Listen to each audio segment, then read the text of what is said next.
Welcome to టీ10 నేను రేవతి.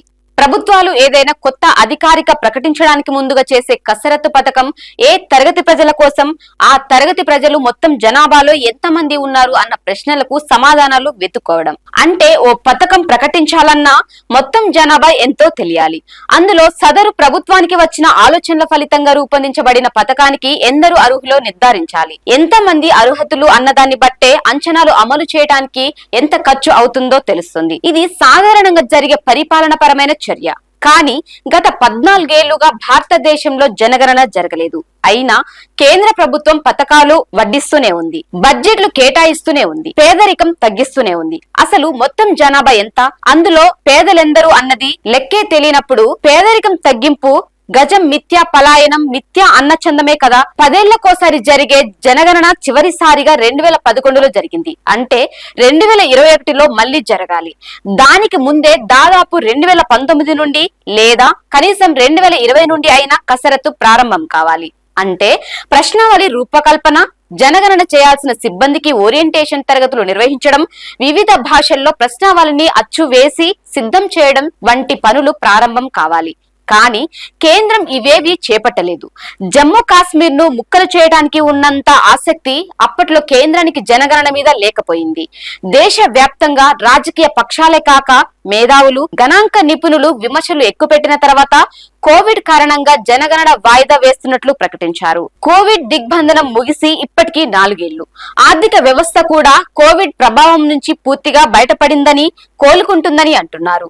అలాంటప్పుడు ఇప్పటికైనా జనగణన చేయకపోవడంలో ప్రభుత్వం ఆంతర్యం ఏమిటి అన్న ప్రశ్న దేశం ముందున్నది. తాజాగా లోక్సభలో ప్రవేశపెట్టిన బడ్జెట్ లో సైతం జనగణన ఊసెత్తలేదు. రెండో ప్రపంచ యుద్ధం జరుగుతున్న సమయంలో సైతం జనగణన జరిగింది. కానీ ఇప్పుడు సాధారణ పరిస్థితులు నెలకొన్న తర్వాత కూడా జనగణన చేపట్టే అవకాశాలు కనుచూపు మేర కనిపించడం లేదు.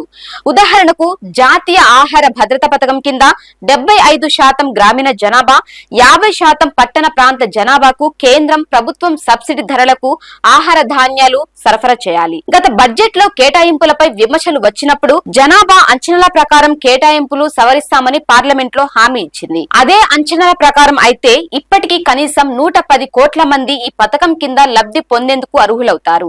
కానీ ఈ సంఖ్యలను నిర్ధారించింది లేదు, కేటాయింపులు పెంచింది లేదు. ఇదే సమస్య ఇతర అన్ని పథకాలకు వర్తిస్తుంది. మహిళలకు చట్టసభల్లో 3వ వంతు సీట్లు రిజర్వ్ చేస్తామని, జనగణన తర్వాత నియోజకవర్గాల పునర్వ్యవస్థీకరణ పూర్తి చేసి మహిళలకు ఏ నియోజకవర్గాలు రిజర్వ్ చేయాలో నిర్ణయిస్తామని బిల్లు ఆమోదం సందర్భంగా ప్రధాని మొదలు హోంశాఖ మంత్రి వరకు పార్లమెంట్ లో వాగ్దానం చేశారు.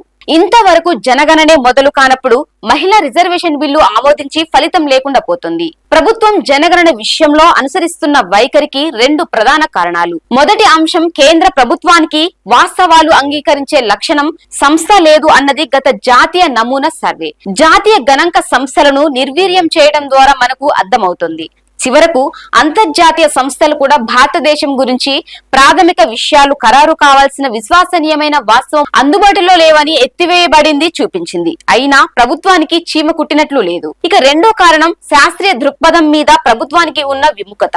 గత 10 ఏళ్లకు పైగా వివిధ సందర్భాల్లో ప్రభుత్వాధినేతలు, విధానకర్తలు చేస్తున్న ప్రకటనల సారాంశం దేశంలో మూఢ విశ్వాసాలను పెంపొందించటం, జనగణన దేశం ఎదుర్కొంటున్న అనేక సమస్యలను అర్థం చేసుకోవటం, కనుగొనడానికి అవకాశం కలిగి ఉంటుంది. అక్కడ ఉంటే స్వతంత్ర మేధావులు కూడా తమ అధ్యయనాలు సాగిస్తారు, వాస్తవాలు వెలుగులోకి తెస్తారు, ప్రభుత్వ విధాన వైఫల్యాలు బట్టబయలవుతాయి. అందువల్లనే ఎప్పటికైనా జనగణన వాయిదా వేస్తుందన్న అభిప్రాయాన్ని నిపుణులు వ్యక్తం చేస్తున్నారు. ఇదే కొనసాగితే ప్రజలకు బడ్జెట్ కేటాయింపులకు మధ్య ఎటువంటి సంబంధం లేకుండా చివరకు బడ్జెట్ కసరత్తు కూడా అర్థం చేసుకోలేని కసరత్తుగా మారే ప్రమాదం ఉంది. దీనిపై మీ కామెంట్ తెలియచేయండి. ఇది ఇవాల్టి న్యూస్. చూస్తూనే ఉండండి టీ10.